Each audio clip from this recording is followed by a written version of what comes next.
सुनाएंगे कविता? हाँ हाँ बिल्कुल। हाँ, हाँ, मेरा तो गीता के बारे में विचार ये है कि वो हमारे रोज के जीवन के लिए ही हमें चीजें बताती है जो हम खुश हैं।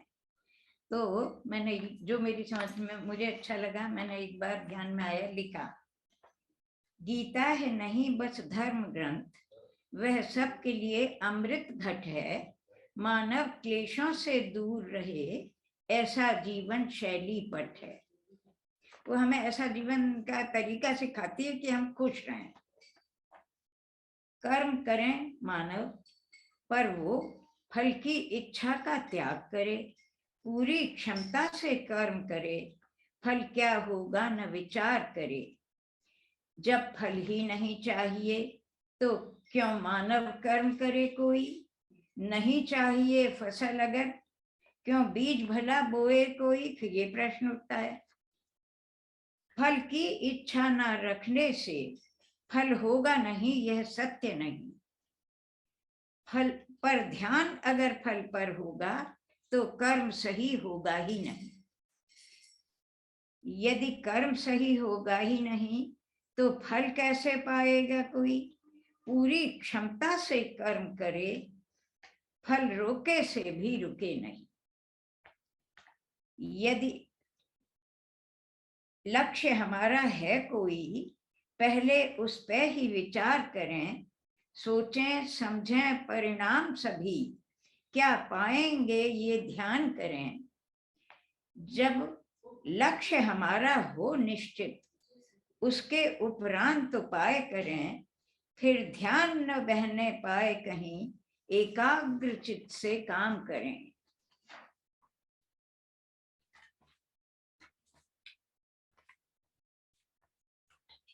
फल नहीं चाहने से मिलता, फल तो मिलता है कर्मों से।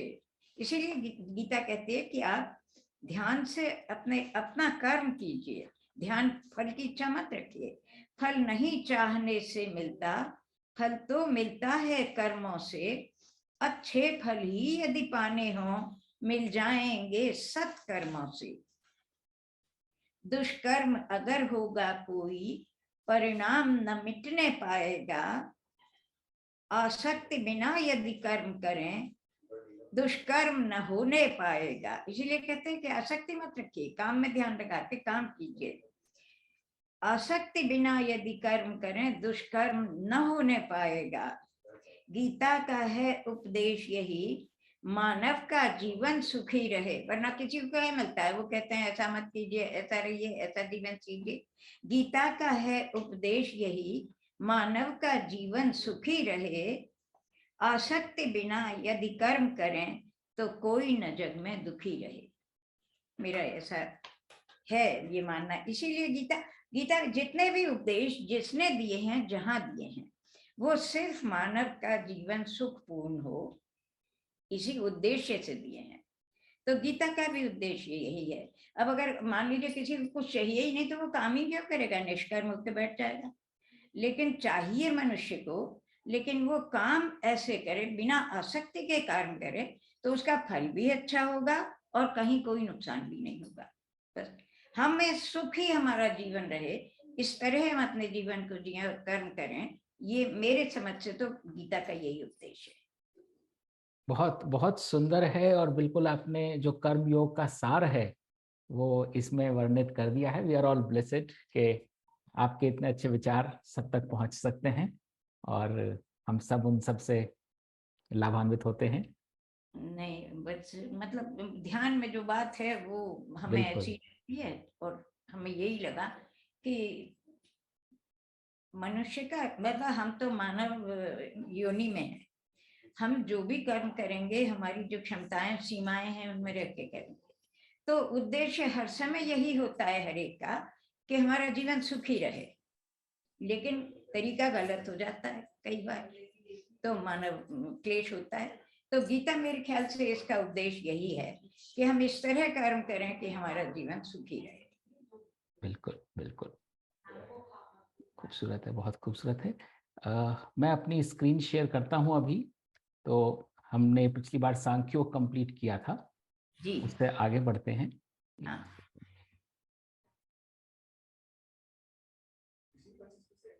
आप लोग मेरी स्क्रीन देख पा रहे हैं?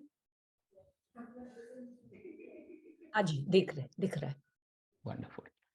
तो ये सांख्य योग के हमारे कुछ एक श्लोक हैं, इनको क्विकली रिवाइज करते हैं जो हमारी लर्निंग है सांख्य योग से।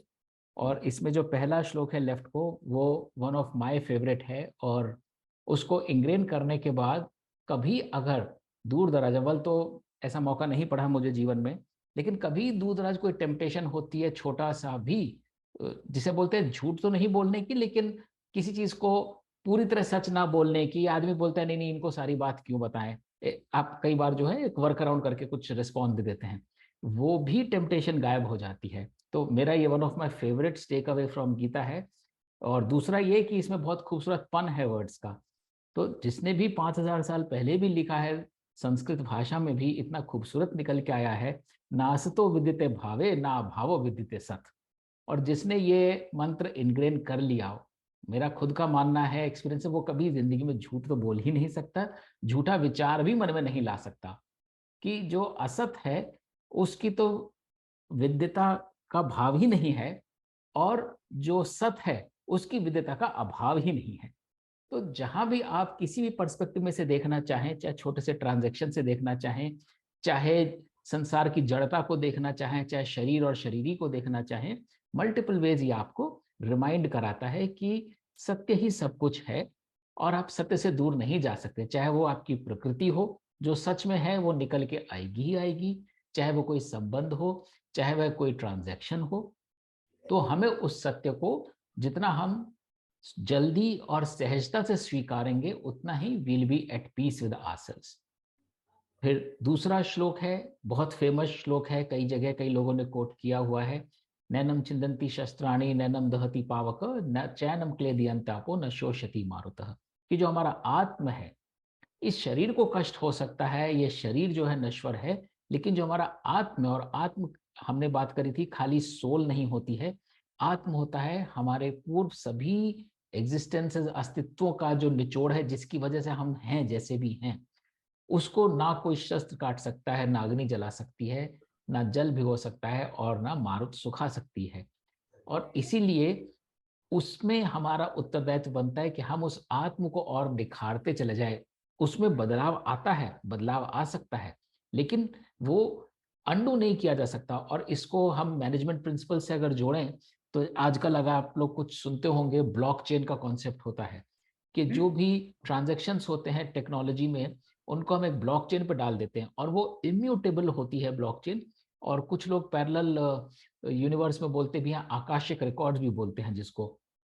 तो it is something like that, कि जो हमारे वो पहले वाले श्लोक से टाइटली कपल्ड है, कि जो सत्य है फिर आप उसको चेंज नहीं कर सकते। तो उस आत्म को हम इंप्रूव कर सकते हैं, उस आत्म को हम नेगेट नहीं कर सकते। तुम्हारी कोशिश होनी चाहिए कि हम अपने आज के आत्म को ज्ञान, अभ्यास, विचार द्वारा एक बेटर आत्म और बनाए।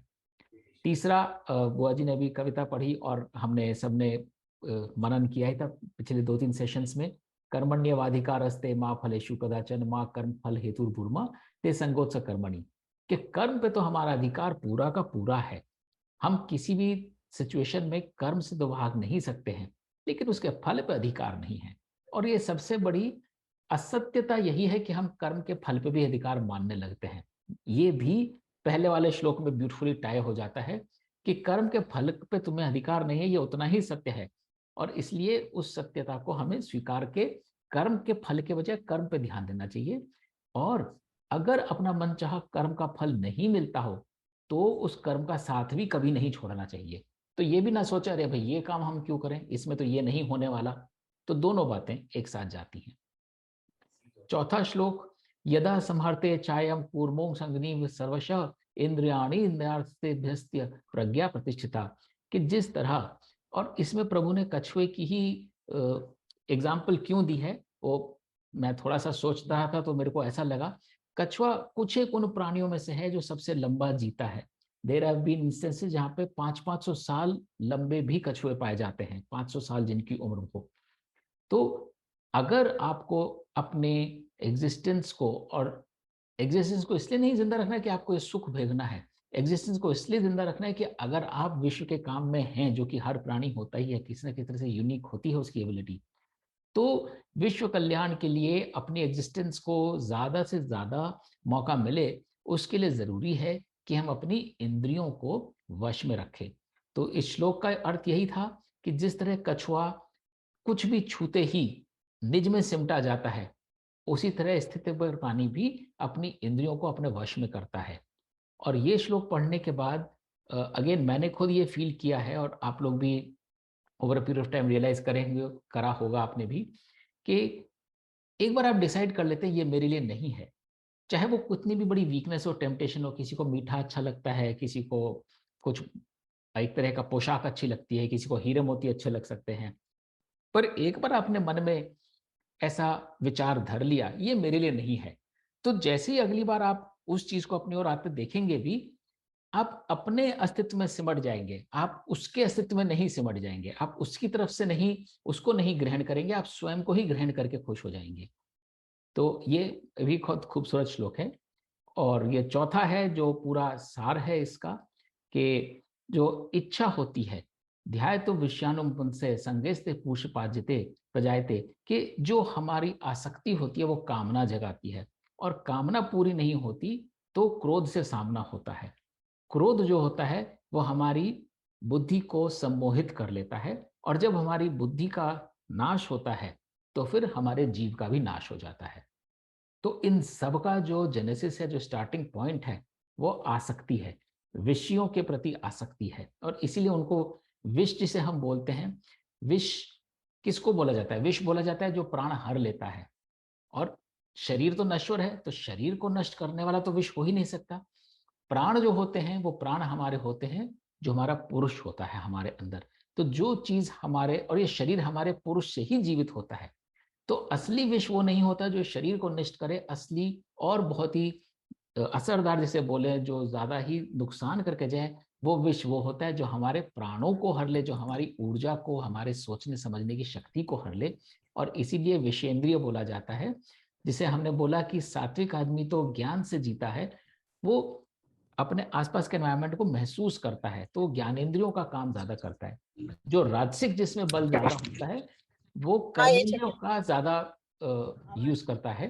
और कर्मेंद्रियों का यूज का मतलब है कि वो फिर कर्म में ज्यादा विश्वास करता है कि इससे हमें ज्यादा, एक सेकंड पीछे से कुछ आवाज आ रही है,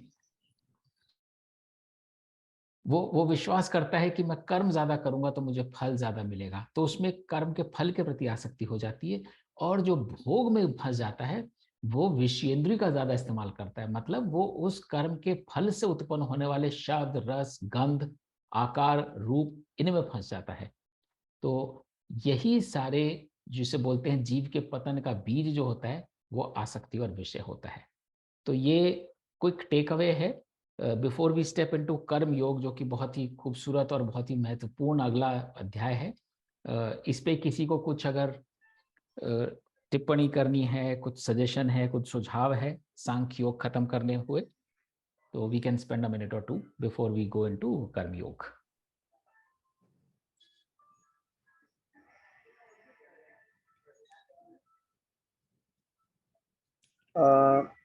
अविनाश, हाँ जी। मैं ये कह रहा था कि ये थोड़ा कॉन्फ्लिक्टिंग लगता है कि हमको जो प्रॉपर्टीज नेचर ने दी हैं, मान लीजिए कि हमको आसक्त होने की एक प्रॉपर्टी दी है, तो फिर हमसे ये क्यों कहा जाता है कि आप आसक्त मत होइए? थोड़ा इस पर प्रकाश डालिए आप। ठीक है, ये हम शुरू करते हैं। मैं आपको दिखाता हूँ, एक सेकेंड। जिस स्लाइड की मैं बात कर रहा हूँ,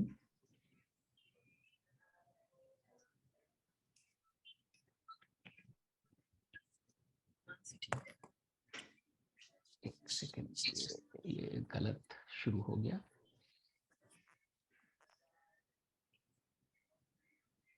एक सेकेंड दीजिए, I will go back to this slide. आपको ये दिख रही होगी स्लाइड मेरी? हाँ, दिख रही है। दिख रही ना? तो ना। जो हमें दिए गए हैं संसाधन, और हम आगे भी बात करेंगे, वो सबसे पहले इसलिए दिए गए हैं कि हमें नॉलेज ही नहीं होगी, ज्ञान ही नहीं होगा तो हम कर्म कैसे करेंगे, पहली चीज है ना, प्री रेक्विजिट्स है। तो इसलिए हमें ज्ञानेंद्रियां दी गई हैं। तो हमारी जो ये एग्जिस्टेंस है पंच तत्वों से बनी है, आकाश वायु अग्नि जल पृथ्वी, इसमें तो कोई संशय नहीं है। हम पंच तत्व से बने हैं, इसी का पार्ट है और इसी में विलीन हो जाते हैं और इसी से दोबारा प्रकट हो जाते हैं। पर ये जो तत्व हैं, आकाश हमको सुनने की शक्ति देता है, श्रोत, क्योंकि शब्द वहीं से आता है। वायु से हम महसूस करने की शक्ति ले आते हैं, त्वचा। अग्नि से हमें रूप मिलता है, देखने की शक्ति मिलती है। जल से हमें रस मिलता है। पृथ्वी से हमें मैटर मिलता है, गंध मिलती है और सब्सटेंस मिलता है, फिजिकल मैटर मिलता है। तो ये होती है हमारी ज्ञानेंद्रियां। जितना हमें सात्विक रूप ज्यादा होगा, हम ज्यादा अवेयर हो जाएंगे, जिसको आप चेतना भी कह रहे थे। आपने खुद एक बार पहले सेशन में बोला था कि हमारी अवेयरनेस लेवल कितना होना चाहिए, बुद्ध का एक अवेयरनेस लेवल था। तो हम जितना अपने आप को अवेयर रखेंगे, और अवेयरनेस डिफरेंट चीजों की, अवेयरनेस अपने बारे में, अवेयरनेस ईश्वर के बारे में, अवेयरनेस दूसरों की व्यथाओं के बारे में, अवेयरनेस अपने उत्तरदायित्व और कैपेबिलिटीज के बारे में, जितना हम अवेयर होंगे उतना हम कर्म कर पाएंगे। तो जितना हमें ज्ञान प्राप्त होगा उतना फिर हम अपने कर्मेंद्रियों का इस्तेमाल कर पाएंगे। लेकिन होता क्या है, और जो सांख्योग में लिखा है और जो हम कर्म की बात कर रहे हैं, हम कर्म करते करते विषेंद्रिया में कब फंस जाते हैं वो हमारी चॉइस होती है। तो आप कह रहे हैं आपको वो दी गई है, नहीं, आपको दी नहीं गई है। आप जब ये जन्म शुरू करते हैं, आपके ज्ञान के द्वारा वो भी आपके पास आती हैं। जब आप छोटे से बच्चे होते हैं, आपको चॉकलेट दी जाती है, लॉलीपॉप दी जाती है, वो एक तरह का आपको प्लेजर मिल रहा है उस चॉकलेट को लेके, लॉलीपॉप को लेके, चीनी को खा के, इसलिए छोटा बच्चा जो है उसकी तरफ आकर्षित होता है। वो आकर्षण जो है वो ज्ञान है इस बात का कि कुछ चीजें आपको आकर्षित करेंगी ही करेंगी। लेकिन अगर वही आकर्षण आप 15 साल की उम्र में भी रखें तो आपसे अपेक्षा नहीं की जाती कि आप 15 साल की उम्र में लॉलीपॉप खाते नजर आए, या 50 साल या 75 साल की उम्र में, क्योंकि आपको ज्ञान भी और दिया जाता है 10 चीजों का। अब आपकी अपनी अंतर शक्ति के ऊपर है और चॉइसेस के ऊपर है कि आप कौन से आकर्षण को महत्व देते हैं। तो जो आकर्षण की शक्ति दी गई है वो एक तरह से ज्ञान की शक्ति दी गई है। अब लोग जीवन में छोटे से बड़े होते बहुत सारी चीजों का ज्ञान प्राप्त करते हैं। पहले क्या खाना पीना है उसका ज्ञान, फिर क्या पहनना है उसका ज्ञान, क्या सुनना है। और इसी तरह कुछ लोग एक तरह का भोजन पसंद करने लगते हैं, कोई लोग लिकर पीने लगते हैं बड़े होके, तो वो भी एक तरह का ज्ञान है, आपको कहीं ना कहीं से प्लेजर मिल रहा है। तो हमको जो, जिसको हम बोलते हैं ना आसक्ति दी गई है, आसक्ति भी एक एबिलिटी है टू मेजर थिंग्स। कौन सी चीज कितना आपको प्रभावित कर सकती है, अगर वो एबिलिटी नहीं होगी, अगर आसक्ति ही नहीं होगी, तो ज्ञान की एक फैकल्टी भी चली जाएगी। इसको ऐसे समझिए कि बॉडी के लिए वायरस को पहचानना भी उतना जरूरी है, क्योंकि वायरस को नहीं पहचानेगी तो वायरस से लड़ेगी कैसे। तो जिसको हम आसक्ति कह रहे हैं वो भी एक ज्ञानेंद्रिय ही है। लेकिन उस ज्ञान को प्राप्त करके आप करते क्या हैं, क्या आप उसके विषय में फंस जाते हैं, या क्या आप उसको मेजर करके बोलते हैं ये मेरे लिए नहीं है। जिसको हमने बोला कछुए की तरह, जैसे आपको संज्ञान हो जाए नहीं ये नॉन वेजिटेरियन मेरे लिए नहीं है, जस्ट एज एन एग्जाम्पल, या ये टॉक्सिक आदमी है ये मेरे लिए नहीं है, इसकी संगत मेरे लिए नहीं है। तो आप जो है वो ज्ञान अपने पास रख के वो विषय अपने पास नहीं रखते हैं। तो आसक्तियां तो रिलेटिव होती हैं, जो चीज किसी के काम की वो दूसरे के लिए आसक्ति बन जाती है। जो मान लीजिए लिकर बनाने की इंडस्ट्री में है, उसका वो एम्प्लॉयमेंट है, उसको तो वाइन टेस्ट करनी ही है, वो उसका कर्म है, वो उसकी आसक्ति नहीं है। उसके वो उसमें एबिलिटी है, हर किसी की यूनिक एबिलिटी होती है। तो किसी की एबिलिटी हो गई कि वो अच्छी से अच्छी चीज फौरन टेस्ट करके बता सकता है, लेकिन किसी दूसरे आदमी के लिए वही चीज आसक्ति बन जाती है। तो इसलिए जिसको हम आसक्ति समझते हैं वो भी हमारे लिए ज्ञानेंद्रिय होती है, किंतु हर आदमी यूनिक होने के कारण वो मेरे लिए आसक्ति है या वो मेरे लिए ज्ञान है, ये चॉइस आपके ऊपर है, क्योंकि आपको पता है आप क्या हैं। और इसलिए आवश्यक है कि हम उसको विषेंद्रीय बना के उसमें ना फंसें और उससे आगे बढ़ के चले जाएं। ठीक है अविनाश, गुड एक्सप्लेनेशन। आप आपने जो बताया वो अवेयरनेस पे फाइनली आता है, तो हमको अपनी अवेयरनेस थोड़ी बढ़ाने की जरूरत है, थोड़ी क्या बहुत ज्यादा बढ़ाने की जरूरत है। अवेयरनेस बिल्कुल बढ़ाने की जरूरत है, और अवेयरनेस के साथ फिर जो आपके पास आ रहा है वो आपके लिए उचित है कि नहीं, वो ज्ञान प्राप्त करने की आवश्यकता है। ठीक, ठीक, आगे हाँ, मेरी तरफ से आप आगे चल सकते हैं। ठीक है। आई थिंक आदित्य ने हाथ उठाया हुआ है। आदित्य कुछ कहना चाह रहे हैं? हाँ, मैं एक जो भाई साहब ने ये सवाल पूछा उसका मैं एक लाइन में छोटा सा एक देना चाहूंगा, जो मैं जिस तरह से समझता हूँ इसको। मैंने भी बहुत पिछली बार इस बारे में हमने बात की थी और मैंने इसको सोचने की काफी कोशिश करी, समझने की अपने तरफ से। जब तक वो अपने आप को क्लियर नहीं हो जाता तब तक तो वो अंदर कीड़ा चलता रहता है ना। तो वो मुझे ये समझ में आया कि देखिए, वही बात हो जाती है कि हंस का नेचर है पानी में जाना, और वो तो पानी में जाएगा ही, लेकिन भीगना या नहीं भीगना वो उसके पास चॉइस होता है। तो हमारा जो है किसी चीज को चाहना या किसी चीज को करना, डिजायर में भी आवर नेचर हमें दिया हुआ है, लेकिन उसमें हम कितना डिपेंडेंट हो जाते हैं मानसिक तौर से और शारीरिक तौर से, किस तरह से हम उसमें चिपक जाते हैं, डिपेंडेंट हो जाते हैं कि ये नहीं हुआ तो हम जी नहीं सकते, तो हमारा जो है एग्जिस्टेंस ही बेकार हो गया, ये नहीं हुआ। तो वो हो जाता है आसक्ति, जब उससे आप जुड़ जाते हैं इतनी बुरी तरह से। लेकिन इसका ये मतलब नहीं कि हंस पानी में ना जाए, लेकिन भीगना, पानी में गया और आ गया, लेकिन मछली की तरह भीग नहीं गया, डूब नहीं गया। यही है मेरे ख्याल से आसक्ति। और एक जो हमारा जो नेचर है, हमारा नेचर हमें वहां तक तो ले जाती है, बोलती है पानी में जाओ, लेकिन चॉइस फिर हमारे पास ये होता है कि हम उसमें कितना भीगे या कितना डूबे। तो पानी में रह के भी ना भीगे हुए हम तैर के इस पार से उस पार जा सकते हैं, ये भी एक तरीका है। उसी को अगर हम समझ लें कि ये एक पॉसिबिलिटी है, तो हम उससे पानी में उतरते भी हैं और पानी के उस पार भी जाते हैं, लेकिन पानी से जुड़ते नहीं है। यही बात। बिल्कुल सही कह रहे हैं आदित्य। तो इट इज ऑल अबाउट कि आप आसक्ति में कितना फंसते हैं कंपेयर टू अपने कर्म पे कितना ध्यान देते हैं। तो घूम फिर के बात आपके अस्तित्व पे आ जाती है, और ये अभी हम कर्मयोग में और इसके आगे देखेंगे कि किस तरह से कर्मयोग जो है हमको इस बात की प्रेरणा देता है कि हमारा ध्यान किधर होना चाहिए। तो कर्मयोग शुरू करते हैं। अब अर्जुन को ईश्वर ने बोलना शुरू ही किया था, लाइक अ गुड स्टूडेंट, उनके मन में डाउट आने शुरू हो गए। जैसे भी आदित्य ने हाथ उठाया, उन्होंने फट से अपना हाथ उठा दिया और बोलते हैं, यदि ज्ञान का है जनार्दन कर्म से ऊंचा स्थान, केशव फिर क्यों आप कराते कर्म कठु भगवान। और यहाँ पे फिर ध्यान दें कि कहाँ वो उसको जनार्दन बोल रहे हैं और कहाँ केशव बोल रहे हैं और क्यों बोल रहे हैं। जनार्दन कह के इसलिए कह रहे हैं कि भाई आप सारे जग का भला करते हैं, तो मेरा भी इस बात में भला करिए, मेरे को इस भंवर में मत डालिए।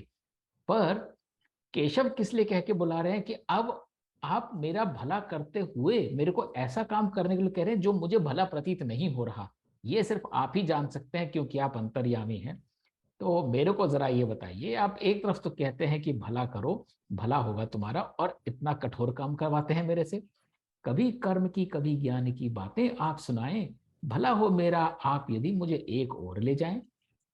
तो कृष्ण बोलते हैं, भगवान बोले दो प्रकार की निष्ठा मैंने बताई, ज्ञान से मिलता सांख्य योग, देता कर्म भलाई। बिन कर्मों को आरंभ करे निष्काम नहीं बन पाए, जो कर्मों का त्याग करे ना सांख्य योगी बन पाए।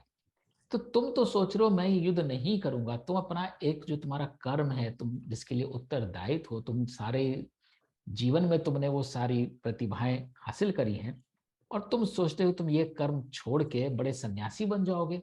ये कैसा ज्ञान है। कोई किसी भी काल में ना बिना कर्म जी पाए, मनुष्य जन्म के होते ही कर्म जाल बंध जाए। कि कर्म से तो तुम बिल्कुल नहीं भाग सकते हो।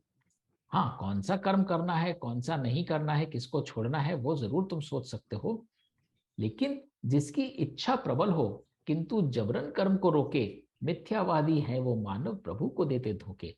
अब तुम हो तो क्षत्रिय, जब द्रोणाचार्य तुम्हें सिखाते थे सबसे आगे लाइन में खड़े हो जाते थे, जो काम दूसरे नहीं कर पाते थे वो तुम कर जाते थे, ऐसे चिड़िया की आंख बोल बोल के तुमने अच्छे डायलॉग मारे हैं और तुमने इतना अपने तीर से भेदा है सबको, तो तुम में अभी भी वो शक्ति तो उतनी ही प्रबल है। तुम यहाँ युद्ध में आए, जब तुम सुबह तैयार होकर निकले होंगे अपने शिविर से, तो यही सोच के निकले होंगे ना, हाँ हमें अपना राज्य हासिल करना है, हमें धर्म के साथ रहना है, इन सबको मैं देख लेता हूँ। पर तुम अब सामने अपने ही सगे संबंधियों को देख के अब जबरन अपने कर्म को रोक रहे हो, तो ये तुम जो हो अपने आप के साथ तुम छल कर रहे हो। इच्छा बल में कर अर्जुन जो खींचे कर्म लगाम, उसी का उत्तम आचरण कर्म योगी है नाम। कि कर्म की लगाम अगर तुमने इच्छाओं को बल में करके किया है तब तो तुम योगी हो, लेकिन अगर तुम्हारी इच्छा तुम्हारे वश में नहीं है और तुम सिर्फ कर्म रोक रहे हो, तब तुम कर्म योगी नहीं हो, तब तुम कर्म के रास्ते पर नहीं चल रहे हो। इस ज्ञान के स्वरूप तू कर्म को दे आधार, कर्म त्याग के तेरा शरीर धरना भी बेकार। यज्ञ समान है कौन ते कर्म, निज पहचान ले, इच्छा इंद्रासक्ति को ना कोई तू मान दे। और ये हमें बहुत ही इंपॉर्टेंट अगेन एक फाउंडेशनल श्लोक आने वाला है, उसकी तरफ बढ़ रहे हैं, जो अगेन बहुत ही जिसे बोलते हैं फाउंडिंग प्रिंसिपल है, जिसको हम बात करेंगे कर्म, यज्ञ, जल, अन्न और जीव की। तो यज्ञ के समान होता है कर्म। और ये बात जो हमने कुछ एपिसोड पहले भी करी थी, क्या सृष्टि की भी कोई इच्छा होती है, या जिसको अभी प्रमोद जी ने बोला कि आसक्ति भी तो हमारे अंदर दी गई है, तो हर एक को कुछ आसक्ति अगर बांट दी गई है तो हर कोई उस डिजायर के अंतर्गत कुछ काम कर रहा है। There is a method in this madness.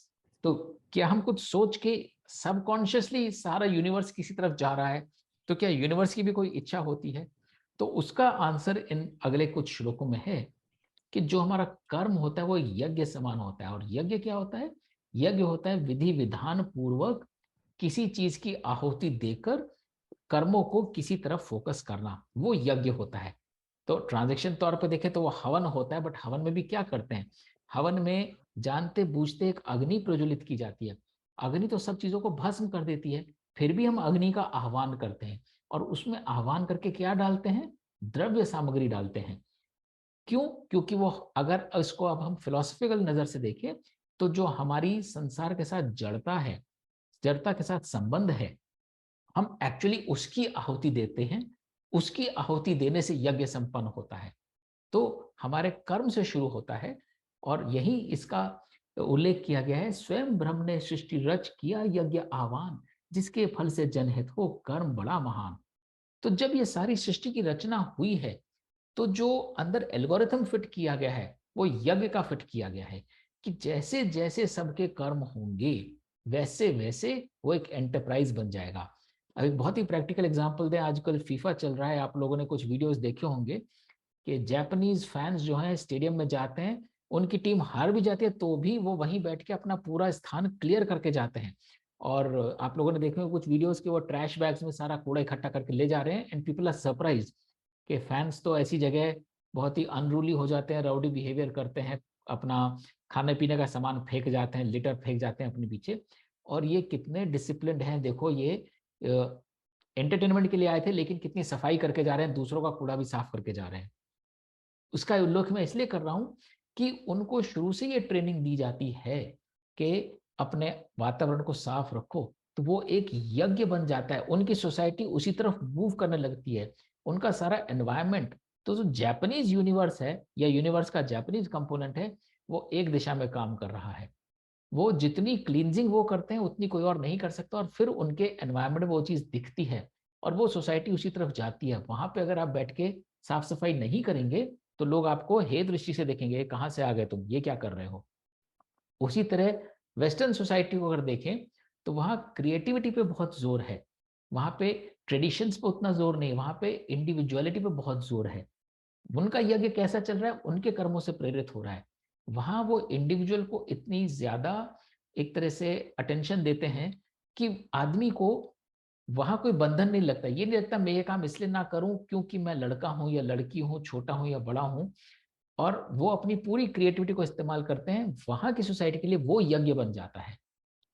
Indian और ओरिएंटल कल्चर में देखें तो स्पिरिचुअलिटी की तरफ इतना जोर है कि हमारे लिए वो सेकंड नेचर बन जाती है। और जितना स्पिरिचुअल कंटेंट ओरिएंटल सिविलाइजेशन से आया है वो दूसरी जगह से नहीं आया है। तो ये जो एल्गोरिथम डाला है ना सृष्टि ने, वो एल्गोरिथम यही डाला है कि जैसे हमारे कर्म होंगे वैसा ही हमारा सारा आसपास का एनवायरनमेंट, एंटरप्राइज वैसा ही बन जाएगा। जीवन यज्ञ में कर्माहुति से देव होवे प्रसन्न, देवाशीष देव कृपा से परम कल्याण उत्पन्न।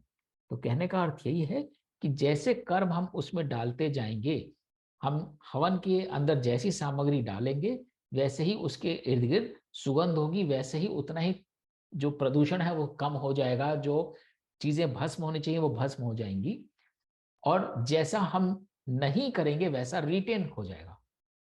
कर्म यज्ञ से बिन मांगे ही मिले देव वरदान, निज भोग उपके करे जो गति चोर समान।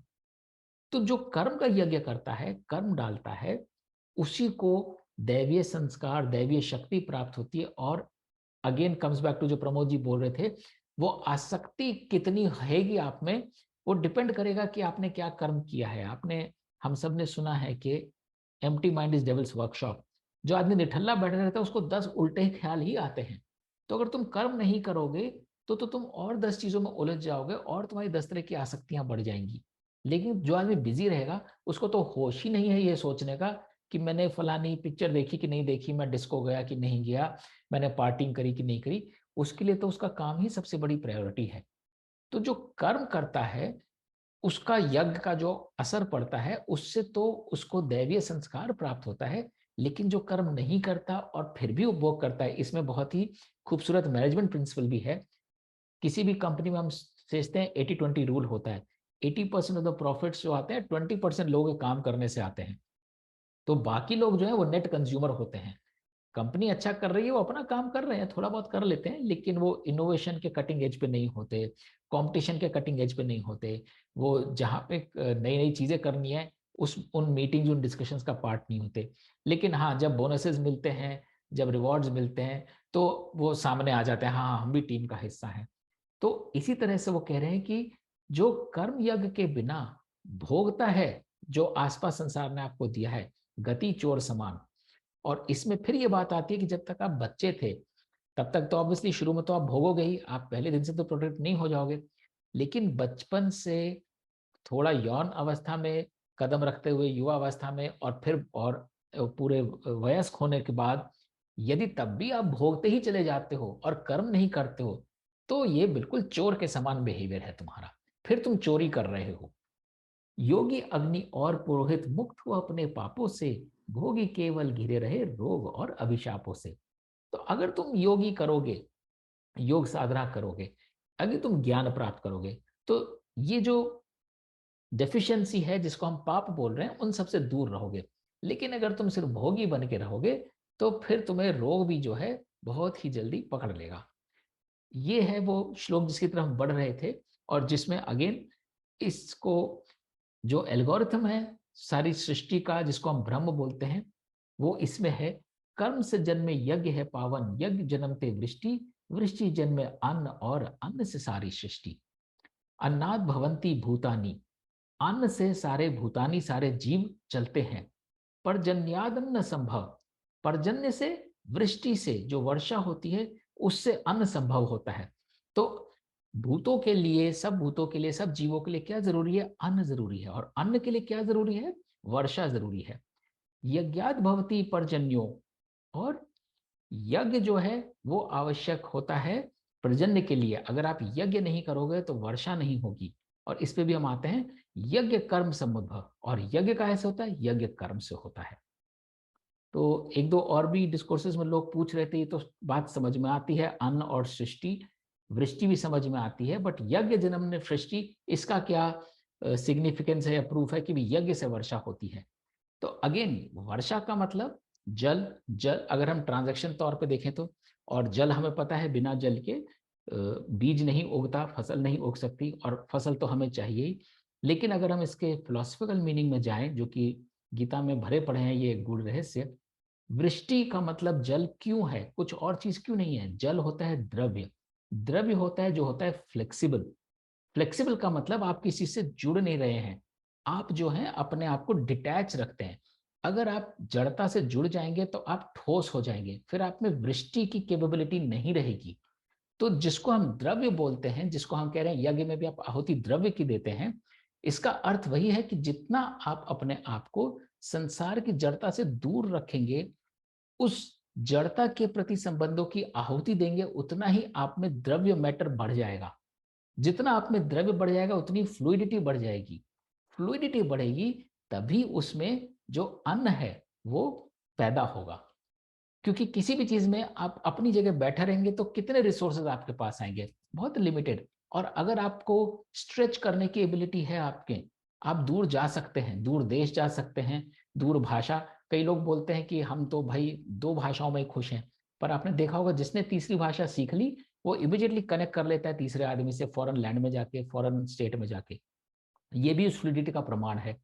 या योगासन करते हैं तो लोग बोलते हैं भाई अब तो हमसे झुका नहीं जाता, अब घुटने मोड़े नहीं जाते। तो जितने हम अपने आप को रिजिड रखेंगे उतना हमारा बॉडी भी रिजिड हो जाएगा। बॉडी रिजिड हो जाएगा, फ्लेक्सिबल नहीं रहेगा, तो जो संसाधन हमें एक फ्लेक्सिबल बॉडी के मिल सकते हैं वो नहीं मिलेंगे। बॉडी फ्लेक्सिबल नहीं होगा, हमारा माइंड भी फ्लेक्सिबल नहीं होगा। तो जो वृष्टि है, वृष्टि is a sign of fluidity. Fluidity is a reflection of flexibility.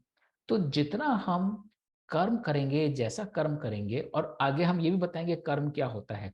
अध्याय 13 में बहुत ही खूबसूरत डेफिनेशन है कर्म की। अभी प्रीव्यू देता हूं उसका और उस पर उस समय चर्चा करेंगे। कर्म क्या है, कर्म और क्रियाओं में क्या अंतर है। क्रियाएं तो हम बहुत सारी करते हैं, वो सारे के सारे कर्म नहीं हो जाते। इट्स लाइक सेइंग कि जब हम अकाउंटिंग रिपोर्ट सबमिट करते हैं इनकम टैक्स डिपार्टमेंट को एज अ चार्टर्ड अकाउंटेंट, तो कौन सी एंट्रीज जो है रिफ्लेक्ट करती हैं इनकम। सो इनकम की एक डेफिनेशन होती है जिस पर हमें टैक्स देना होता है। सारी तरह के जो प्रोसीड होते हैं, not every cash inflow is income. तो इसी तरह सारा क्रियाएं जो है कर्म नहीं बन जाते। कर्म क्या है, आगे गीता में लिखा है, जो हमारी प्रकृति है उस प्रकृति का उद्गार करने के लिए हम संसार के प्रति जो त्याग करते हैं वह कर्म कहलाता है। तो आगे जाके हम इस पर चर्चा करेंगे, लेकिन मतलब यह है कि जैसी हमारी प्रकृति होगी, अर्जुन है उसकी प्रकृति क्षत्रिय की, उस क्षत्रिय प्रकृति को प्रकट करने के लिए जो वो त्याग कर रहा है संसार के लिए, त्याग किस चीज का, अपनी आसक्तियों का, अपनी इच्छाओं का, उस भावना के कि इसमें मेरे लिए क्या है। जब आप निष्काम भाव से अपनी प्रकृति को जन कल्याण में लगाते हो, वो एक्ट आपका कर्म कहलाता है। तो जब आप उस डेफिनेशन को देख के अपने सब कार्यों में से वो कर्म फिल्टर करते हो, तो वो कर्म जो है यज्ञ का रूप ले लेते हैं, क्योंकि वो संसार को अफेक्ट करते हैं, इसलिए वो यज्ञ बन जाता है। सारी क्रियाएं कर्म नहीं होते और इसीलिए सारी क्रियाएं यज्ञ भी नहीं बन सकती। लेकिन जो जो क्रिया आपकी कर्म में ट्रांसफॉर्म हो गई वो कर्म यज्ञ बन जाएगा। तो चाहे हम ये बोले मुझे स्पिरिचुअलिटी करनी है, चाहे मुझे एंटरप्राइज करना है, चाहे मुझे फसल उगानी है, फार्मिंग करनी है, जिस चीज को हम जन कल्याण में अपनी प्रकृति के साथ अलाइन करके करते हैं वो यज्ञ बन जाता है। उस यज्ञ से बहुत ही फ्लूइडिटी जनरेट होती है जिसको हम वृष्टि कह रहे हैं, जो हर जगह जा सकती है क्योंकि वो बह सकती है, वो एक जगह रुक नहीं सकती। जो आपका सत्कर्म होगा वो आप तक नहीं रुकेगा, वो दूर दूर तक जाएगा। और जब वो दूर दूर तक जाएगा उससे रिसोर्सेज जनरेट होंगे और उन रिसोर्सेज से ही तो सृष्टि चलती है। सो ये बहुत ही जिसे बोलते हैं रिफ्लेक्ट करने वाला अगेन एंड अगेन एक प्रिंसिपल है। और जैसे मैंने पिछली बार सजेशन दिया था, यदि आप लोग आसपास में कोई डायरी वगैरह हो या गीता दोबारा उठाएं तो ये 14वां श्लोक जो है इसको अच्छे से अंडरलाइन करके बुकमार्क कर लें कि this is one of the important principles. अक्षर ब्रह्म वेद जन्मते कर्म वेद से जन्मे, सर्वव्यापी परमात्मा व्याप्त है इन सब में। और फिर इन्होंने बताया कि जो ब्रह्म है, जो सृष्टि है, वो अक्षर है, उसकी आप क्षति नहीं कर सकते, वो कभी खत्म नहीं होगा। तो अक्षर ब्रह्म वेद जन्मते, जितना भी हम जो भी हम सत्संग कर रहे हैं, बातें करते हैं, ज्ञान की बातें करते हैं, what is Veda, Veda is vidita, vidita is knowledge, उनसे हमें संज्ञान प्राप्त होता है। और जैसा हम ज्ञान जनरेट करेंगे वैसे ही कर्म होंगे। Going back to the Japanese example, जैसा हमने एंटरप्राइज डिफाइन कर दिया है वैसी नॉलेज देके हमारे अगली जनरेशन के कर्म होते हैं, फिर वो लोग भी साफ करना शुरू कर देते हैं। और क्योंकि वो उस अक्षर ब्रह्म से जन्मा है इसलिए उसमें परमात्मा का स्वरूप होता है, क्योंकि उसमें किसी का कोई निहित स्वार्थ नहीं है। कर्म यज्ञ वृष्टि अनसृष्टि चक्र को जो झुठलाए, ऐसा भोगी विलासी मानव जीवन व्यर्थ बिताए। तो अब अगर जैसे नास्तो विदिते भावे नाभाव विदिते सत आपने पकड़ लिया, अपने दिमाग में एच कर लिया, ऐसे ही आपको ये दूसरा प्रिंसिपल एच कर लेना है, कर्म यज्ञ वृष्टि अनसृष्टि। ये मेरा कर्म है या ये मेरी क्रिया है? ये मेरा कर्म एक यज्ञ में जा रहा है या ये वेस्ट हो रहा है? इससे क्या वृष्टि उत्पन्न हुई और क्या अन्न, क्या संसाधन मैंने दिया जो दोबारा इस सृष्टि में जाकर उसको आगे साइकिल को कंटिन्यू कर रहा है? तो we have to always remind ourselves, are we part of this cycle or are we outside of this? संग धरे जो आत्म, आत्म जिसकी इच्छा, क्या उसका कर्तव्य कोई, उसकी क्या ही दीक्षा? क्या अगर तुम अपने आत्म की आवाज सुनो और उसी के साथ जियो, फिर तुम्हें किसी का कर्तव्य याद दिलाने की किसी को जरूरत नहीं पड़ेगी, किसी से और से ज्ञान लेने की जरूरत नहीं पड़ेगी। तो जो तुम्हारी कैपेबिलिटीज हैं वो तुम्हारे अंदर हैं, but be truthful to yourself. ऐसे परम आत्मरतन का क्या करम निकरम, वे तो जीते जी ही हरि की कृपा पाए चरम। तज आसक्ति भोग प्रमाद, कर्म की चादर ओढ़, कर्म योग ही तुझे तरेगा, बांध प्रभु की डोर। तो अल्टीमेटली वही कह रहे हैं कि अपनी इच्छाओं की तरफ ध्यान मत दो और अपने कर्मों की तरफ ध्यान दो। जैसे जनक निज कर्म के द्वारा प्रभु चरण को पाए, अन्य सभी भी कर्म मार्ग पर अपने लक्ष्य को पाएं। ये मैं अभी तक, मेरे को इसका उत्तर नहीं मिला है। अगर आप में से किसी को आई एम श्योर नॉलेज बहुत होगी तो थोड़ा सा शेयर करें। यहाँ जनक का रेफरेंस क्यों दिया है और जनक कौन से कर्म के लिए विख्यात हैं? कि ये मेरे को रामायण से थोड़ा बहुत तो रेफरेंस है कि हाँ वो दानी थे और उन्होंने, और उनका क्या रेफरेंस था, लेकिन ये गीता में जनक का रेफरेंस क्यों आया है उनके कर्म का, मैं अभी तक इसका उत्तर नहीं देख पाया हूँ। तो इसमें अगर कोई आप लोगों की जानकारी हो तो साझा करें। मैं इस पेज के श्लोक पढ़ के रुक जाऊंगा, फिर हम आगे चर्चा करेंगे अगले सेशन में, और आज जो हमने अभी तक बोला उस पर चर्चा करेंगे। बट ये 3 श्लोक करने के बाद मैं जरूर जानना चाहूंगा कि जनक का रेफरेंस क्यों आया है। बट उन्होंने कहा है जैसे जनक अपने कर्मों के द्वारा मोक्ष प्राप्त कर गए थे, वैसे ही हर किसी को उसी तरह अपने कर्म करने चाहिए और अपने लक्ष्य की तरफ जाना चाहिए। श्रेष्ठ पुरुष का कर्म हरेक बनता जाए उदाहरण, बाकी सब भी उसके जैसे ही करते कर्म वरण। और फिर कृष्ण जो है थोड़ा सा डायलॉग को डिफ्लेक्ट करते हैं अपनी ओर, क्योंकि उनको पता है अर्जुन की कृष्ण में बहुत असीम भक्ति है। तो जैसा वो बोलेंगे वैसा ही वो इंस्पायर होंगे, वैसा ही वो एमुलेट करेंगे। देख पार्थ मुझे त्रिलोक में कुछ भी नहीं अपराध, फिर भी कर्म है बांधे मुझको नहीं कोई अपवाद। पार्थ यदि मैं एक पलक भी कर्म का छोड़ूं हाथ, लाखों भजते नाम जो मेरा गिरे पतन के साथ। कि देख तू अपनी बात सोच रहे है, मुझे देख, तू तो मुझे परमेश्वर मानता है और मैं कहता हूं कि हम सब उसी ब्रह्म का पार्ट है और मैं परमेश्वर हूं। आगे उन्होंने काफी व्याख्यान करा है अपने रूप का भी, कि मुझे कुछ भी ऐसा नहीं जो मुझे प्राप्त नहीं हो, लेकिन फिर भी कर्म से मैं भी आजाद नहीं हूं। कर्म मुझे भी करना है। एक पलक को अगर मैं भी अपने कर्म का हाथ छोड़ दूं तो लाखों लोग जो मुझ पर डिपेंडेंट हैं उनकी गति क्या होगी, तो उसका सिर्फ अंदाजा भर लगा कर देख। तो अल्टीमेटली कह ये रहे हैं कि कर्म का साथ तो आप कभी नहीं छोड़ सकते। आप you are part of a bigger cycle. जब आप अपने कर्मों की तरफ ध्यान दें तो हाँ, सोचना यह है कि वो कर्म कितना उस साइकिल का पार्ट बन के उसको प्रोपेल कर रहे हैं, या उस कर्म को, या वो कर्म आपके उस साइकिल में फ्रिक्शन पैदा करके उस साइकिल को और आपको दोनों की गति को धीमा कर रहे हैं। तो यहाँ हम अभी थोड़ा एक तरह का विश्राम लेते हैं और इस श्लोक पे आप में से कोई थोड़ा ज्ञान दे सके तो मेरे लिए भी अच्छा होगा, सबके लिए भी, कि ये जनक का रेफरेंस क्यों आया है, इसके पीछे क्या भावना हो सकती है।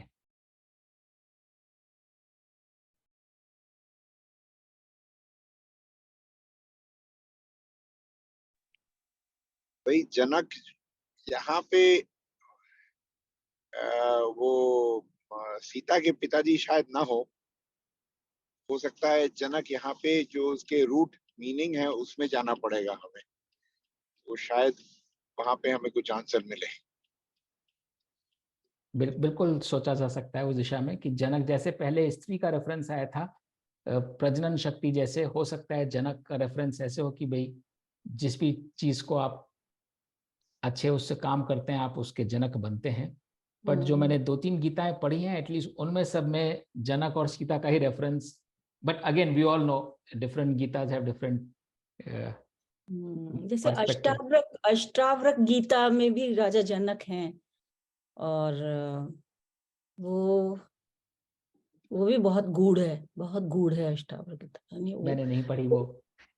वो बहुत गूढ़ है, बहुत गूढ़ है। मैंने उसकी कमेंट्री सुनने की 1-2 बार कोशिश करी है। स्वामी या सर्वप्रियानंद जो है ना, उनसे, पर बहुत गूढ़ है वो, बहुत गूढ़ है। वो भी राजा जनक हैं और उनके भी बहुत अच्छा डायलॉग्स हैं अष्टावक्र के साथ। पता नहीं वो जनक का रेफरेंस है क्या है, वो पहले बात की है, पता नहीं। मैं और इसमें मैं भी थोड़ा और खोजूंगा, देखूंगा कि ये रेफरेंस किस पर्सपेक्टिव से आया है। बट इंटेंट यही है कि चाहे वो ट्रांजैक्शनल हो चाहे वो फिलोसॉफिकल सेंस में हो, कि जिस तरह जनक ने कर्म किए हैं उन कर्मों को अगर आप करते चले जाओ बिन आसक्ति के, तो आप जो हो ईश्वर के काम कर रहे हो, you are in line with nature. तो क्योंकि ये अभी भी ये काइंड ऑफ मिड पॉइंट है इस चैप्टर का, तो जो फाउंडेशन उन्होंने दी है, अब थोड़ा सा अगर इसमें देखें तो सांख्य योग में वो कृष्ण थोड़ा सा अगेन फिलोसॉफिकल ज्यादा हो रहे थे, फाउंडेशन ज्यादा सेट कर रहे थे कि आत्म क्या होता है, प्रकृति क्या होती है, कर्म क्या होते हैं। अब वो थोड़ा सा उसको रियलिस्टिक जा रहे, क्योंकि वो उन्हें लग गया कि अभी Arjun is not ready for ज्ञान। ज्ञान देना शुरू किया, बट जैसे होता है कि आप कैलकुलस का फॉर्मूला समझाने लगते हो और बच्चों को समझ में नहीं आता, तो बहुत सारे सवाल आने लगते हैं। तो अब वो कह रहे हैं अच्छा ठीक है ज्ञान, इसीलिए वो पहले कर्म योग की बात करेंगे, फिर भक्ति योग की, फिर आप देखेंगे लास्ट शतक जो है वो ज्ञान योग जाके शुरू करते हैं कृष्ण। तो कृष्ण ने भी थोड़े ब्रेक लगाए कि ठीक है पहले इसको let me show him the surroundings, फिर हाईवे पे बाद में ले जाऊंगा। तो ज्ञान योग दोबारा आएगा। तो बहुत गूढ़ है जितनी बार पढ़े। तो अब जो फाउंडेशन उन्होंने सेट करी है कर्म योग के द्वारा कि आप कर्म देख ऐसे होते हैं, तो उसमें भी बहुत हमें इंसाइट्स मिलती हैं। ये जो कर्म यज्ञ वृष्टि सृष्टि का चक्र है, तो अपने अपने एक्सपीरियंसेस में से अगर कुछ आप शेयर करना चाहें इससे रिलेटेड, कर्म से रिलेटेड, फल से रिलेटेड, यज्ञ से रिलेटेड। मेरे हिसाब से तो जो जनक का उन्होंने जो रेफरेंस दिया है, तो क्योंकि अर्जुन जो अपनी जो ड्यूटी से अलग हट रहे हैं, तो वो बताने के लिए उन्होंने रेफरेंस दिया है कि जिस तरह जनक ने अपनी जितनी भी ड्यूटीज थी उनको अच्छे तरह से परफॉर्म किया है, उसी तरह से तुमको भी अपना जो ड्यूटीज हैं वो ठीक तरह से करनी चाहिए। तो इस उसमें उन्होंने जनक का रेफरेंस दिया है। और मतलब ये मेरी का वो हो सकती है लैक ऑफ अवेयरनेस। जनक किस संदर्भ में माने जाते हैं कि ड्यूटीज उन्होंने करी हैं?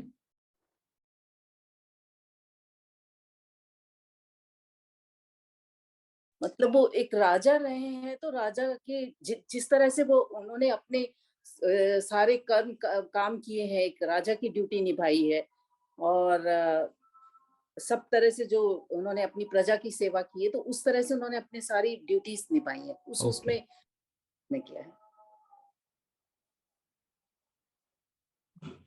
बिल्कुल बिल्कुल हो सकता है कुछ, definitely it has two point in that direction. और ऑब्वियसली फिलोसॉफिकल तो उसके निकलेंगे ही नुएंसेस, जो भी आगे रेफरेंस होंगे उसके।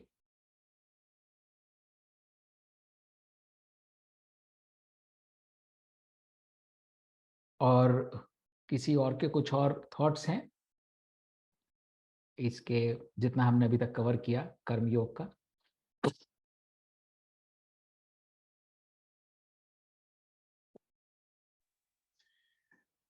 मुझे ये लगता है ये कर्म योग समझना बहुत जरूरी है, क्योंकि यहाँ पे कहीं पे ये आ रहा है कि हमारी जो आइडेंटिटी है वो हमारे कर्म ही है, हमारे आइडेंटिटी। तो इसको इसलिए ये थोड़ा इम्पोर्टेंट हो जाता है समझना। हो सकता है थोड़ा इसमें इसको पूरी तरह से समझना थोड़ा वक्त लगे, हमको टाइम लग जाए, लेकिन मेन चीज है कि जो हमारी, हम वो हैं जो हम कर्म करते हैं। बाकी तो मतलब वो कुत्ते बिल्ली गाय भैंस वो सब लोग अपना अपना अपनी जगह पे हैं, हम भी वैसे हैं, जी लिए और निकल गए। लेकिन हमारी कर्म ही हमारी जो है अस्तित्व का एक तरह से एक डेफिनेशन बन जाता है। मुझे ऐसा कुछ समझ में आ रहा है कि तो इसीलिए कर्म बहुत ही इम्पोर्टेंट चीज है। और अभी हम मेरे ख्याल से और थोड़ा हम अंदर जाएंगे तो ये और थोड़ा क्लैरिटी आएगी इसमें। बिल्कुल पर ये बिल्कुल। मेरे को समझ में आया, हमारी आइडेंटिटी हमारे कर्म ही हमारे आइडेंटिटी। आपको थोड़ा सा और पीछे ले जाता हूं आदित्य। कर्म से ज्यादा विचार और भाव, कई बार हमारे भाव और विचार कर्म में ट्रांसलेट नहीं होते, पर वो भी हमारी आइडेंटिटी का बल्कि उतना ही नहीं ज्यादा पार्ट है। तो कर्म तो है ही, क्योंकि कर्म तो वो है जो हमने जिन विचारों को ट्रांसलेट कर दिया। मन में कोई विचार आया, और जैसे माधुरी पिछली बार बोल रही थी कि कोई विचार आया, लेकिन विचार आने के बाद हमने रोक लिया। आपने वो कर्म नहीं किया, गुस्सा नहीं किया, लेकिन वो गुस्से का विचार आपके मन में उतना ही था, तो वो ब्लॉक फिर भी रह गया। तो कर्म तो है ही, बट कर्म से ज्यादा, और हम आगे जाएंगे भी, यस कर्म समझना बहुत जरूरी है कि कर्म जो है उस यज्ञ का पार्ट बना कि नहीं बना। बट कर्म से ज्यादा भावना और विचार, ये आगे बहुत श्रद्धा त्रय विभाग योग में क्लियर हो जाएगा कि जैसी हमारी भावना होती है वैसा हमारा गति बनती है उसको जाके। तो कर्म यस, बट आई थिंक भावना गोज बियॉन्ड दैट। ये इन्होंने मामी जी ने हैंड रेज किया है। आप कुछ कहना चाह रहे हैं? या अविनाश, हाँ जी। कई बार ऐसा होता है, एवरीबडी सेज दैट कर्म का फल अपने बस में नहीं है, राइट? जी कर्म ही अपने बस में है, बट कई बार लगता है कर्म भी अपने बस में नहीं है। बहुत बार ये होता है कि if we don't want to do something, मन से नहीं करना चाहते पर वो हो जाता है, हम कर जाते हैं। So how do you explain that? बहुत ही रेलेवेंट क्वेश्चन है, बहुत ही खूबसूरत क्वेश्चन है। इसके दो पहलू हैं। बहुत कुछ ऐसा जो हम नहीं करना चाहते हमें करना पड़ता है, और बहुत कुछ जो हमें करना चाहिए हम वो नहीं करते हैं। तो दोनों पार्ट्स हैं। हालांकि इसको ये कहना सही नहीं हुआ कि कर्म हमारे बस में नहीं है। क्या हमारे बस में नहीं है? हमारी इच्छाएं हमारे बस में नहीं है। क्यों हम जिस कर्म से भाग रहे हैं, जो हम नहीं करना चाह रहे थे, क्यों नहीं करना चाह रहे थे? क्योंकि हमने किसी से बांध रखा था अपने आप को। और बहुत ही स्पेसिफिक एग्जांपल दे, कोई चाहे जॉब में आपको कुछ काम नहीं करना, लेकिन आपको काम दिया गया, आपकी नेचर के विपरीत है, लेकिन आपको करना है, तो बात घूम फिर के आपकी नेचर पे आ जाती है। अगर वो आपकी जीविका से जुड़ा हुआ है और वो काम करने से जगह कल्याण हो रहा है, इवन एज अ फर्म आप जो भी काम करते हो, तो वो आपका एक रेस्पॉन्सिबिलिटी बन जाता है। क्योंकि जब आपने जॉब ज्वाइन किया था तो आपने कॉन्ट्रैक्ट किया था कि ये काम हम करेंगे, जो भी whatever is required. But obviously we are, और अगेन घूम फिर के बात मैनेजमेंट प्रिंसिपल्स पे आ जाती है, we are all different, we have different abilities. तो हम सब हर कर्म को उसी क्षमता और उसी पैशन और कमिटमेंट के साथ तो नहीं कर सकते हैं। तो इसलिए बात आ जाती है कि ये हम करना नहीं चाह रहे हैं, चाहे वो जॉब हो, चाहे वो रिलेशनशिप्स में हो, चाहे वो किसी भी चीज का काम हो। तो उसमें हमें ये देखना है कि हम रिलेटिवली, क्योंकि सही गलत भी कुछ एब्सोल्यूट नहीं होता, उस समय हम सही हैं कि नहीं है। हो सकता है आप सही हो वो काम ना करने के लिए, वो आपकी परीक्षा होती है अपने आप को तोलने की। हो सकता है आपको वो फल ना मिले, एंड वो आप क्यों नहीं करना चाह रहे? क्योंकि कहीं ना कहीं फल से जुड़े हुआ है। अर्जुन युद्ध क्यों नहीं करना चाह रहा था? वही तो बात कह रहे हैं आप, बिल्कुल एग्जैक्टली। बेमन से युद्ध कर रहा था कि मेरे अपने तो चाचा ताऊ खड़े हैं, भीष्म पिता, में इनकी गोद में खेलो, मैं इनको कैसे मार दूं? आप कह रहे हो कर्म कर। वही कह रहा है, शुरू यही कह रहा है कि भगवान आप मेरे से इतना कठोर कर्म क्यों करवा रहे हो? तो हमारी आसक्ति आ जाती है, हम फल से इन्फ्लुएंस हो जाते हैं, इसलिए हम वो कर्म नहीं करना चाह रहे। तो वो हमारा एक मोमेंट ऑफ ट्रूथ होता है अपने आप को नापने तौलने का, कि हम कर्म से बंध रहे हैं कि उसके फल से बंध रहे हैं। अगर हम फल से बंध रहे हैं तो हमारी अप्रोच गलत है, और it's an opportunity for us to evolve and recalibrate कि हाँ ये भाव ठीक नहीं है, हमें वो करना चाहिए जो हम जिसके लिए बने हैं, जो हमारी नेचर है। जो सेकंड पहलू है इसका, कि हम वो कर्म करना नहीं चाह रहे थे, हम जानते हैं हम कर सकते हैं। इट्स लाइक बहुत ही सिंपल एग्जांपल है, आप ऑफिस से आए, थक गए, बच्चों ने खाना मांगा, आपने भैया मैं बहुत थक गया, अभी तुम कर लो अपना मैगी वैगी खा लो, जो भी कर लो, बाहर से मंगा लो। हाँ, अब होता क्या है कि उस समय वो आपकी जिम्मेदारी है, छोटा बच्चा जो है वो तो आपके ऊपर ही निर्भर है ना, तो ओके, वो उस समय आपका कर्म बनता है, लेकिन आप थके हुए हैं। क्योंकि आप हाँ, थके हुए हैं, उस समय अगर कुछ बना भी देंगे तो चिड़चिड़ होकर कुछ जला हुआ ही बनेगा, क्योंकि जैसा भी आप, अच्छा ठीक है तेरे को खाना है, ये ले खा, उस कर्म हाँ, में आपका 100% नहीं गया। लेकिन आगे जाके हम गीता का एक और श्लोक है कि सहज कर्म में दोष भय तो ना कर उसका त्याग। इसलिए कि आप थके हुए हैं और इस समय जैसा भी खाना बनेगा वो जला हुआ ही बनेगा, कच्चा ही बनेगा, ये सोच के उस कर्म का त्याग मत करो, वो कर्म फिर भी करो, चाहे उस कर्म में थोड़ा सा दोष भी हो तो हम क्या होते हैं ना, कई बार या तो कर्म के फल से बंध जाते हैं या कर्म की क्वालिटी से बंध जाते हैं। नहीं नहीं, मैं ऐसा कैसे कर सकता हूँ, मुझे कविता लिखनी है तो 200% लिखनी है, मुझे ऐसे लिखना है तो सारा फिगर ऑफ स्पीच डालना है। तो जब हम अपने आप को या तो अपने लिए बहुत खुद ही हार्श हो जाते हैं या हम फल से बच जाते हैं, तो हम उस कर्म का सही अवलोकन नहीं कर पाते और हम वो डिसीजन ले लेते हैं। तो ओके, अगर हम, और इसीलिए गीता हेल्प करती है, जिस समय एग्जाम होगा उस समय पढ़ने जाएंगे तो हम आधा अधूरा ही पढ़ पाएंगे, जब एग्जाम नहीं है और पढ़ रहे हैं तो वो हम अपने अंतर्मन में बिठा लेते हैं इन चीजों को। तो अब जब हम इन चीजों को रिफ्लेक्ट करते हैं तो जब एक्चुअली एग्जाम की घड़ी आएगी तो हमारी वो सेकंड नेचर बनके रिफ्लेक्सिव होके हम सही काम करेंगे, क्योंकि हमने इंग्रेन कर चुके हैं ना, अस्तो विदिते भावे ना अभावो विदिते सत, 6 बार दिन में बोलते हैं, वो नेचर बन गई। लेकिन अगर हमने अभी इंग्रेन नहीं किया और जब जरूरत पड़ी उस समय आपको बोलूंगा, आप बोलेंगे यार ज्ञान मत बांट, मेरे को पता प्रॉब्लम कैसे सॉल्व करनी है, उस समय आप ज्ञान की बात नहीं सुनेंगे। तो ओके, इसलिए जरूरी होता है कि जो आप कह रहे हैं कि कर्म से हम बंधे हुए, कर्म की इच्छा भी आपने बोला कर्म की आजादी भी हमको नहीं है, तो कर्म की हाँ, हम हाँ, पूरी आजादी हमेशा रहती है, हम फल से बंध के कर्म को देखते हैं। पर समटाइम्स व्हाट हैपन, नहीं करने वाला काम भी हम कर जाते हैं, and that will decide our destiny for बिल्कुल फ्यूचर। बिल्कुल बिल्कुल। तो हाँ, तो वो डिस्क्रिमिनेशन पावर जो होता है हमारा, वो कैसे यूज करें, मतलब ज्ञान, उसको एक्शन में कैसे लाए? ज्ञान ज्ञान उसी को बोलते हैं।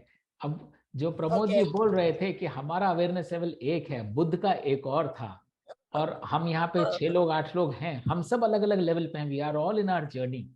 तो मेरे ओके, से बहुत ज्यादा ज्ञानी ध्यानी लोग यहाँ बैठे हुए हैं और मेरे से कम भी बैठे हुए हैं, और सारे संसार में ना मैं सबसे कम ज्ञानी हूँ ना मैं सबसे ज्यादा ज्ञानी हूँ। तो हम अलग अलग अपने पॉइंट्स पे हैं, लेकिन और क्षेत्र क्षेत्र में यही ब्यूटी है, ईश्वर यही कहते हैं कि इतने अलग अलग प्राणियों में होते हुए मैं उन सब में उत्पन्न हूँ। तो जो पौरुष है वो हर एक में उतना ही है। तो ज्ञान इसी को बोलते हैं, जितना हम वो इंग्रेन करेंगे, जितना हम सत ज्ञान लेंगे अपने में, उतनी हमारी वो एबिलिटी निखरती चली जाएगी। तो जो आप डिस्क्रिशन कह रहे हैं, आपके सवाल बिल्कुल स्पॉट ऑन है। वो डिस्कशन कहाँ से आता है, जरूर नहीं आप हमेशा सही हो, कुछ गलतियां भी करेंगे, अगली बार फिर सीखेंगे कि हाँ ये इस ज्ञान के, इतने ज्ञान के बावजूद ये मैंने गलत काम, गलत डिसीजन लिया। ओके, संध्या जी कुछ कहना चाह रहे हैं? हाँ, मैं अपना मतलब वो जैसा उन्होंने बोला तो उसका अपना एक्सपीरियंस से बता रही हूँ कि बहुत बार ऐसी सिचुएशंस आती हैं और वर्क प्लेस पे खास तौर से आती हैं कि जहाँ आप न चाहते हो वो भी करना। तो मैं पर्सनली उसको कैसे अपने आप को कन्विंस करती थी कि I would create a meaning in what I am doing for the larger good of the larger society good के हिसाब से, and then I would do that work, so that then I am not stressed out कि भाई if I am doing this, I don't want to, but I have to do it. And as you said that workplace के commitments हैं, आपको करना है तो करना है, you don't align with your thought process of your bosses, but yet you have to do it. So create a meaning in that, and that is for the larger good, not for yourself. Yes. And that really helps. That is how I used to manage myself. बिल्कुल meaning making, Krishna Arjun को सारा meaning making ही तो बता रहे हैं। वो stress out हो रहा है कि भाई अब मतलब सिलेबस में तो ये नहीं था, मतलब it is out of syllabus, लेकिन अब आउट ऑफ सिलेबस है तो अपनी स्किल्स को अपग्रेड करो। और ठीक है, अभी फेल हो गए, 10 दिन बाद आना तैयारी करके, तो उसको ज्ञान दिया उन्होंने। Exactly, it's all about meaning making, and meaning making happens through awareness, and awareness comes through knowledge. कई बार होता क्या है, बिल्कुल इसी पे अगर हम 30 सेकंड्स और स्पेंड करें तो, जिस वजह से हम स्ट्रेस आउट हो रही, क्योंकि हमें लार्जर व्यू नहीं दिख रहा है। हमारे बॉस को पता होता है वो काम जरूरी क्यों है, या तो कंप्लायंस की वजह से, या फिर वो मार्केट कंडीशंस की वजह से, या वो रेवेन्यू की वजह से, और उनका रोल है इसलिए उनको वो सब दिख रहा है। हमारा रोल वो नहीं है इसलिए हमको वो सब नहीं दिख रहा है। तो हम अपने वर्ल्ड व्यू से उससे स्ट्रेस आउट हो रहे हैं। लेकिन दूसरे को ज्यादा ज्ञान पता है, जिसके लिए अर्जुन उनको केशव कह रहे हैं, और यही उनका भी सेंटीमेंट था कि केशव आप तो जानते हैं, फिर आप ही मुझे बताओ ये मुझे क्यों करना है। तो it is about expanding your horizons and making meaning out of it and seeing it in the right perspective. And Krishna भी वही कर रहे हैं, अर्जुन का पर्सपेक्टिव ही शिफ्ट करने की कोशिश कर रहे हैं। ब्यूटीफुल। तो बहुत बहुत इंसाइट मिलती है और बहुत रीइंफोर्समेंट होता है बार बार इन चीज़ों को सुन के। और मैं हमेशा कहता हूँ, जो लोग पहली बार जुड़ते हैं, आज रजनी जी साथ में जुड़ी हैं, कुछ त्रुटियां हो सकती हैं। जो भी नया जुड़ता है वो एक नए नज़रिए से देखता है। अब जो लोग मेरे को 1 महीने से सुन रहे हैं वो एक तरह से अलाइन हो चुके होते हैं, गुड बैड और अगली, अच्छा ठीक है ये तो ऐसे ही बोलेगा। लेकिन आप आज नए जुड़े हैं तो कुछ मेरे को जरूर फीडबैक दीजिएगा आज या अगली बार, anything that needs to be improved in the session, in the rendering. It helps us all connect better with each other. एक मूल प्रश्न जो मेरे मन में उठता है जी, वो ये है कि किसी भी अवस्था में नियत कर्म क्या है। भगवान ने अर्जुन से कहा नियत कर्म करो, तब नियत कर्म किसी मोमेंट ऑफ टाइम पर क्या है, उसका जजमेंट कैसे हो, ये एक प्रश्न है इम्पोर्टेंट। इसको सोचा जाए क्या इसके बारे में। नियत कर्म क्या है, व्हाट इज, एक सिचुएशन आ गई है, उस सिचुएशन में कुछ काम करने का एक रिजल्ट होगा, दूसरे काम करने का दूसरा रिजल्ट होगा। इन दोनों कामों में से कौन सा काम सही करना है, इसका जजमेंट क्या है, ये प्रश्न इम्पोर्टेंट है मेरे ख्याल से। बहुत बहुत बहुत ही फंडामेंटल प्रश्न है। और वही बात सब कर रहे हैं कि वो कई बार सारा जीवन निकल जाता है सोचने में कि क्या वो सही था जो हमने डिसीजन लिया। But to the extent direction सिर्फ वहीं से मिलता है कि नियत कर्म। और हम आगे देखेंगे कुछ श्लोकों में बहुत क्लियरली, आगे गीता में भक्ति लोग में पर्टिकुलरली आता है। तो बल्कि मैं अगले सेशन में करूंगा, एक्चुअली उसको आंसर अगले सेशन में मिलेगा। ये 10 एक जिसको हम रूब्रिक बोलते हैं कि नियत कर्म क्या होता है, कौन सा कर्म संगत है, ईश्वर संगत है, उसका रूब्रिक हम अगले सेशन में कवर करेंगे। But typically it is to do with आपकी अपनी धर्म और प्रकृति, वो फोरमोस्ट आता है। और इसलिए बोलते हैं निज धर्म में तो प्राण गंवाना भी ठीक है, लेकिन पर धर्म में दोष नहीं हो तो भी नहीं करना चाहिए। तो धर्म का मतलब वही नियत और प्रकृति आ जाता है, और उत्तरदायित्व पे आ जाता है, और ईश्वर के साथ अलाइनमेंट पे आ जाता है। तो ये 3-4 चीजें रहती हैं जिनका वेटेज रख के वी कैन गेस कि हाँ आज हमारी समझ के, और फिर अल्टीमेटली बॉइल्स डाउन टू हमारी समझ आज जितनी है कल को और परिपक्व होगी, तो वो नियत भी चेंज हो जाएगा over a period of time. ठीक है। हाँ, बट दिस इज, तो ये जो आदित्य भी बोल रहे थे कि दिस इज मोस्ट इंपॉर्टेंट, कि कर्म से ही हम सब हैं। तो कर्म और भावना का हम कैसे कैलिब्रेट करें, वो वही गीता जो है उस तरह का पॉइंटर दे रही है। तो बहुत सारे सवाल प्रमोद जी भी जो पूछ रहे थे, जब हम पूरा साइकिल कर लेंगे फिर इन सवालों को लिखते जरूर जाइए, then we have to revisit कि हाँ क्या हमें उत्तर मिले, और अभी भी अनआंसर्ड क्वेश्चंस कौन है, फिर हम सब मिलके किसी और गुरु के पास जाएंगे। ठीक, बहुत बहुत धन्यवाद जी। Avinash ji 1 minute 130 second I will take. जरूर। तो क्या है कि कृष्ण जिस स्तर से बोल रहे हैं उनका अवेयरनेस लेवल बहुत हाई है, बिल्कुल, और अर्जुन जिस स्तर पर हैं उनका अवेयरनेस लेवल बहुत कम है। तो कृष्ण के लिए ये इजी है उनको बताना, बिल्कुल, लेकिन हम कॉमन जो प्राणी हैं संसार के, उनका अवेयरनेस का लेवल एक लिमिटेड लेवल है, हाँ? और उस अवेयरनेस लेवल में ही उन्हें काम करना है। तो आगे के सेशंस में हम चर्चा करेंगे कि जो कॉमन मैन है, जिसकी अवेयरनेस कॉमन है, बहुत ज्यादा नहीं है, उसके लिए क्या डायरेक्शन गीता दे सकती है। अभी बिल्कुल, नहीं, अभी तो टाइम हाँ, हो गया। बिल्कुल बिल्कुल तो बिल- आगे हम चर्चा करेंगे बिल्कुल। कि हम लोग जो है बहुत ज्यादा ना तो हम कृष्ण बन सकते हैं ना हम कृष्ण हैं, हम्म, और अगर हम बनने की कोशिश करेंगे तो वो नकली हो जाएगा। तो आपने ये सब तो बताया, प्रकृति आपकी हमारी अपनी प्रकृति है, पर उसकी पहचान भी हमको नहीं है ठीक से। जरूर तो जरूर बात करेंगे, जरूर बात हाँ, करेंगे। इसको हम आगे चर्चा करेंगे। बाकी धन्यवाद, आपका सेशन सदा की तरह बहुत ही इंटरेस्टिंग रहा, और आप जो है बहुत ही इनकरेज कर रहे हैं हम लोगों को कि हम आपके सारे सेशन अटेंड करें, इंटरेक्टिव रहें और सीखें। थैंक यू बिल्कुल, वेरी मच। दुआ है, शॉर्ट आंसर इज ज्ञान, and we will discuss this. Thank you, नमस्कार, थैंक यू।